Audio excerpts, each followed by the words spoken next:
And nutrition is an NCLEX favorite question for COPD patients because for them, eating is exercise. It takes a lot of work just to chew their food, and they can get so short of breath and lose a lot of weight. So we want to teach them to eat small, frequent meals because it just takes less energy to finish eating a small meal. And they should try to rest for the 30 minutes prior to eating. So don't choose the option on the NCLEX that says you want to do PT right before lunchtime.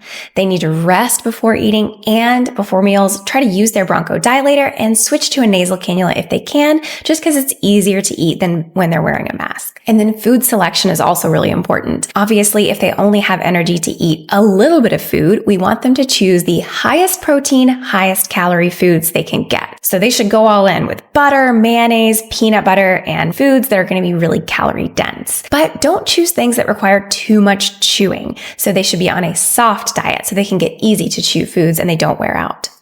And to avoid getting too full too fast, they should avoid gas-forming foods like beans and broccoli and avoid consuming their liquids during meals. So they should fill up on their liquids between meals. So take a second to pause and check that you've got all this down.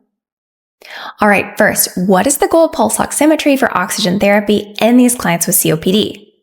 Remember, they are highly sensitive to oxygen toxicity, so we want to keep it 88 to 92%. And how do you teach them to perform pursed-lipped breathing? Well, they're going to want to inhale through their nose and then exhale for twice as long through pursed lips, but without puffing out their cheeks. We want that pressure to go backwards to hold the alveoli open. And what should clients with COPD do before their meals? They're going to want to rest for 30 minutes, otherwise they're going to be too worn out to eat.